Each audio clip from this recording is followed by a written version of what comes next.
Coríntios capítulo 2.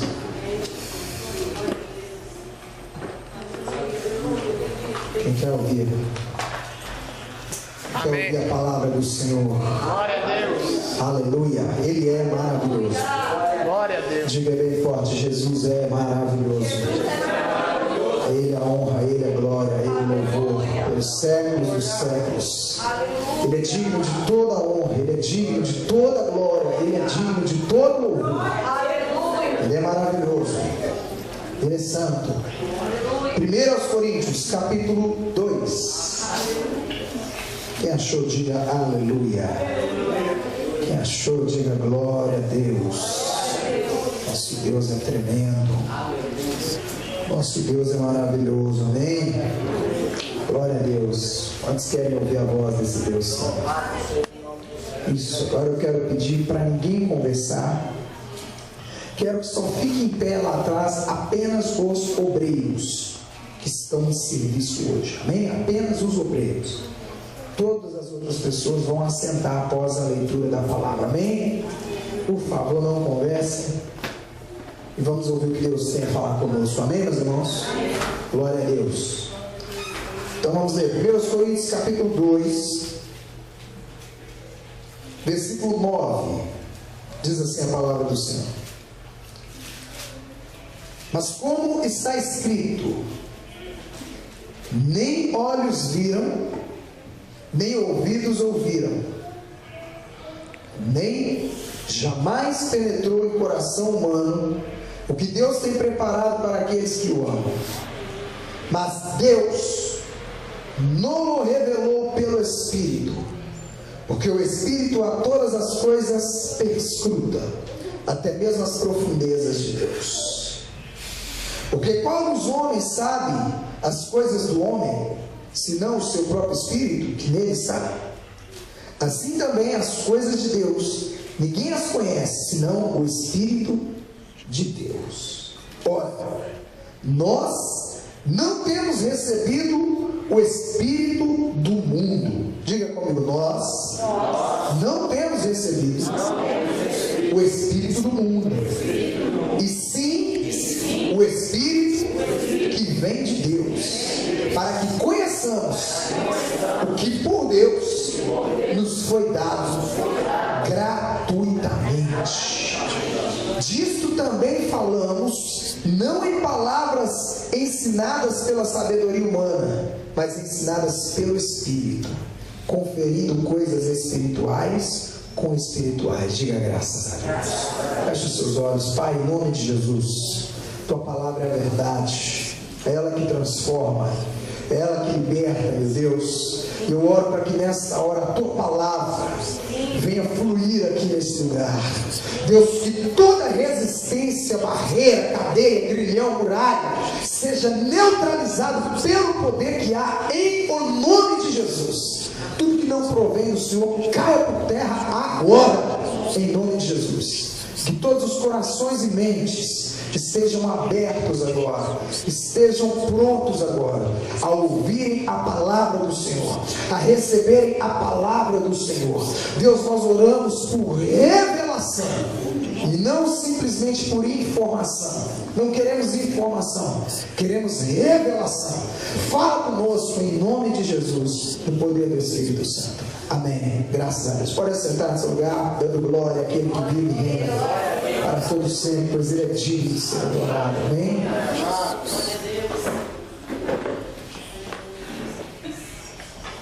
Nem olhos viram, nem ouvidos ouviram, e nem penetrou no coração humano o que Deus tem preparado para aqueles que o amam. A pergunta é: você ama a Deus? E hoje nós vamos falar de algumas coisas aqui. No final dessa mensagem você vai chegar à conclusão se você ama a Deus ou não.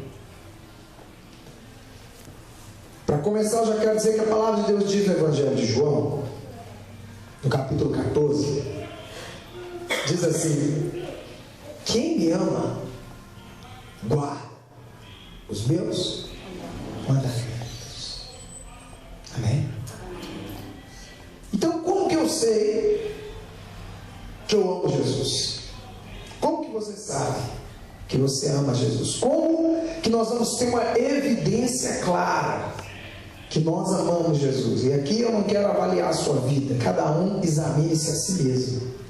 Você agora não vai pensar na vida do irmão, do fulano, do Beltrano, do Ciclano, você vai pensar na sua vida agora. Você precisa analisar as suas atitudes e pensar: eu tenho amado ao Senhor? Qual critério que Deus usa para avaliar o nosso amor? É quando nós cantamos eu te amo, Jesus? Não. Como que Deus reconhece que uma pessoa ama Ele? Como que Deus identifica na terra que alguém tem amado Ele? Quando essa pessoa começa a guardar os mandamentos dele e obedecer esses mandamentos. Guardar os mandamentos, quando a Bíblia fala guardar, está falando de prática, não está falando de conhecimento bíblico, teórico, não. Não está falando de conhecer versículo, está falando de conhecer e viver. E a Bíblia está dizendo que se você faz isso, se você procura conhecer a palavra e praticar a palavra, você ama Jesus. E aí você se encaixa nisso aqui. A Bíblia está dizendo que os seus olhos ainda não viram, os seus ouvidos não ouviram, e ainda não subiu ao coração humano as coisas que Deus preparou para aqueles que o amam. Eu quero dizer para você, meu irmão, que além daquilo que os seus olhos já viram e já cobiçaram, porque para a gente cobiçar algo, nossos olhos precisam ver. Por exemplo, quando você passa na vitrine de uma loja e vê uma roupa que te chama a atenção e você deseja ter aquela roupa, você deseja a partir do momento que você viu. Você olhou, achou bonito e desejou. E assim são todas as outras coisas na nossa vida. Quando nós olhamos, nós desejamos. Talvez você passa a ver um carro bonito e fala: eu quero um desse. Você vê uma casa bonita e você fala: eu gostaria de reformar a minha casa e ela ficar parecida com aquela ali, porque os seus olhos viram e o seu coração desejou. Quando você vê uma comida gostosa que te dá água na boca, você olha aquele prato delicioso, aquela comida lá, e você sente vontade de comer porque os seus olhos viram. Então nós temos uma tendência a desejar aquilo que os nossos olhos veem, e isso tem um lado bom, mas tem um lado negativo também, porque às vezes as pessoas têm colocado seus olhos sobre coisas impuras e têm desejado coisas impuras, e isso tem afastado as pessoas da presença de Deus. Então, quando os nossos olhos veem algo, nós podemos rejeitar ou desejar. Depende de como está o nosso coração em relação àquilo. Então, agora eu quero falar de coisas boas. Pense em coisas boas que os seus olhos viram e você desejou. Como eu já disse aqui, talvez um carro, talvez você veja aquela comida maravilhosa, você passa na padaria lá, vê aquele doce delicioso. Você viu aquilo, desejou, se você tiver condições você compra, se não tiver você vai orar, vai jejuar, aí é com você. Mas o fato é que as coisas boas que você almeja, um carro melhor, uma casa melhor, uma roupa melhor, seus olhos viram. E talvez nesse culto aqui hoje você talvez já orou por alguma dessas coisas. Algo que você viu e desejou, e você tem pedido a Deus: Senhor, eu preciso daquilo, eu preciso disso, Deus. E aí Deus pode responder a sua oração com sim, com não ou com espera, mas Ele vai responder a sua oração. Só que eu não quero falar dessas coisas aqui. Eu quero dizer para você, irmão, que existem coisas que você não viu ainda, que você nunca ouviu falar, e nunca veio o desejo no seu coração, porque você ainda não viu e não ouviu falar. Você nunca imaginou, nunca sonhou, nunca ouviu falar, nunca viu. Existem coisas preciosas que Deus tem para a sua vida. Coisas que você ainda não viu, não ouviu falar. coisas que nunca passaram pela sua imaginação, nunca vieram ao seu coração, que são essas que Deus tem para você. O que eu quero dizer? Eu quero dizer para você que o que Deus tem para você é infinitamente melhor do que tudo aquilo que você considera que é o seu alvo. Talvez o seu alvo seja alguma dessas coisas que eu já falei. Você quer estudar, formar, concluir lá o seu curso superior, fazer uma pós-graduação, você quer fazer um tanto de coisa. Você deseja o carro tal, a casa tal, você quer ter o celular tal, a roupa tal, o tênis tal. Você deseja muitas coisas que você acha que são boas, e em momento algum eu quero dizer que é pecado desejar essas coisas. Vai depender da intensidade, vai depender se é vaidade, e aí é você e Deus. Eu não estou aqui para falar disso. Eu quero dizer para você que existem coisas que você ainda não desejou, coisas que você ainda não viu, não ouviu, não vieram ao seu coração, e são infinitamente melhores do que tudo que você já conheceu, tudo que você já experimentou, e são essas que Deus tem para a sua vida. Eu quero dizer para você, querido, que Deus tem planos para a sua vida que são infinitamente maiores do que os seus. Talvez o que você está sonhando para a sua vida, a profissão que você está sonhando, talvez a casa, o carro, tudo que você está sonhando aí, é isso aqui diante do que Deus tem para você. É pequeno, pequeno, pequeno, pequeno. Deus tem coisas infinitamente maiores para você, em todas as áreas. Por enquanto aqui eu ainda estou falando de coisas materiais, mas isso é em todas as áreas. Deus tem o melhor para você. Deus tem o melhor para você. Mas é interessante que a Bíblia diz que você não viu, você não ouviu, não subiu ao seu coração, mas é isso que Deus tem preparado para aqueles que o amam. Para aqueles que o amam. Como é que a gente sabe que a gente ama a Deus? Se me amais, guardareis os meus mandamentos. Então essas coisas excelsas, essas coisas que estão acima, essas coisas mais excelentes, Deus tem para quem o ama. Pastor, como é que eu vou alcançar essas coisas? Primeiro passo, é precisar amar a Deus acima de todas as coisas.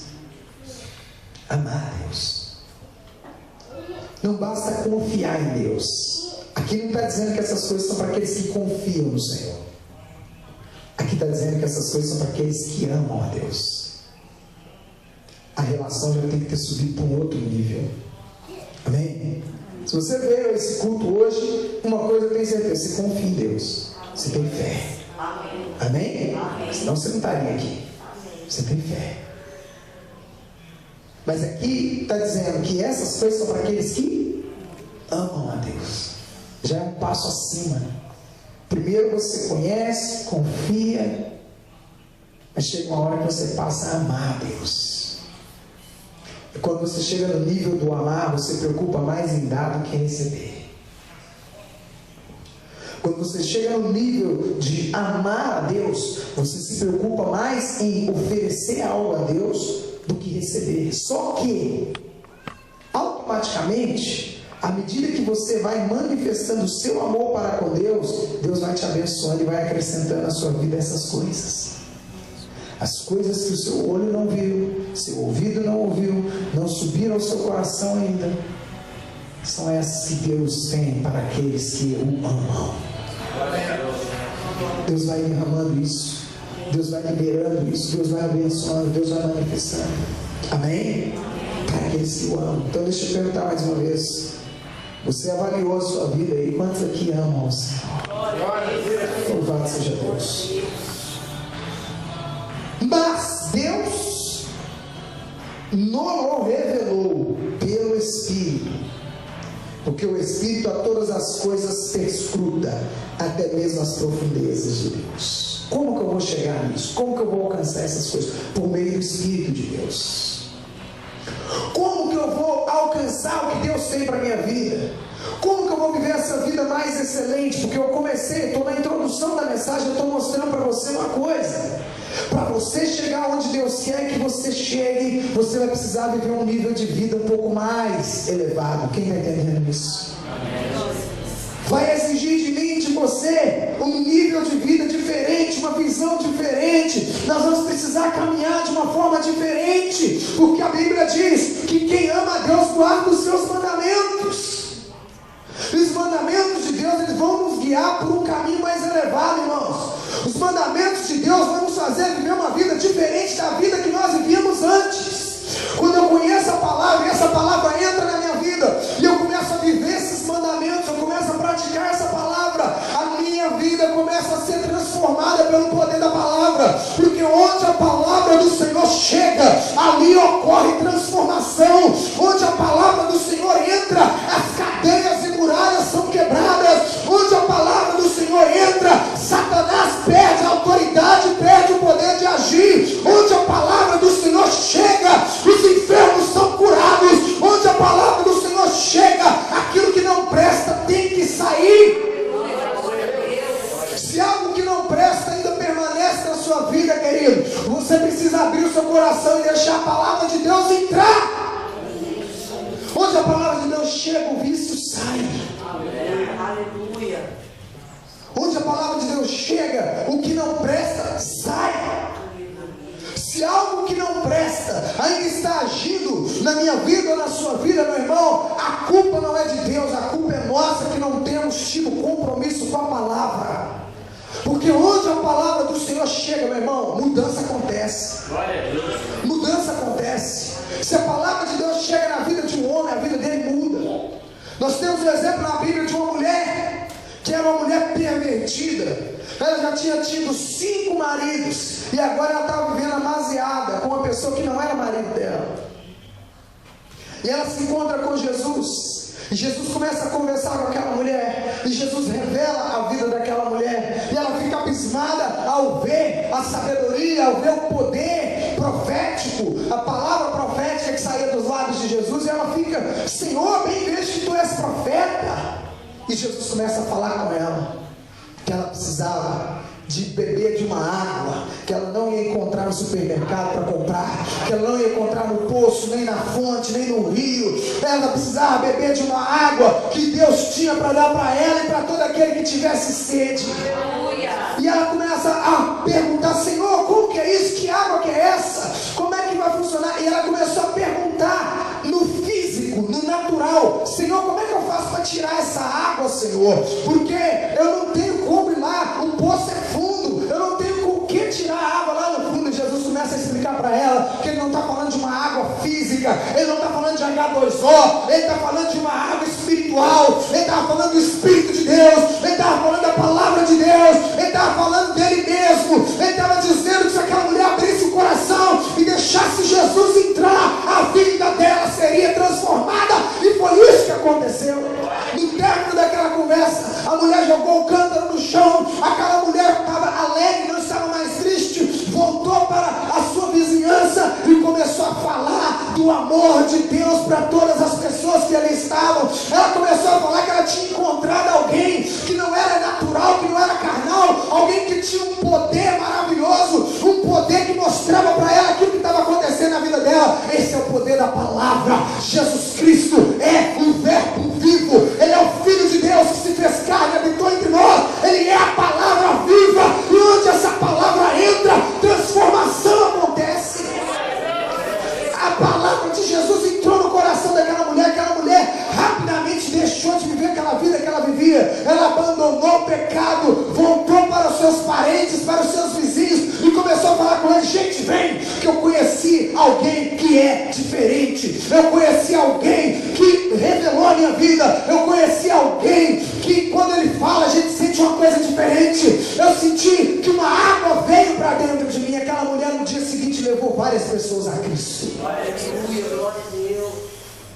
O que eu estou dizendo para você, meu irmão, minha irmã? Quando Jesus verdadeiramente está em nós estamos tendo essa comunhão com Ele, e essa água está viva dentro de nós vamos ter vontade de falar para os outros. Sabe, tem pessoa na igreja que não fala nada de Deus, não fala nada de Deus para ninguém, não evangeliza ninguém, não convida ninguém, não tem um testemunho para dar, não fala nada de Deus. Sabe por quê? Porque ainda não deixou Jesus entrar de verdade, porque ainda não deixou a palavra entrar de verdade e transformar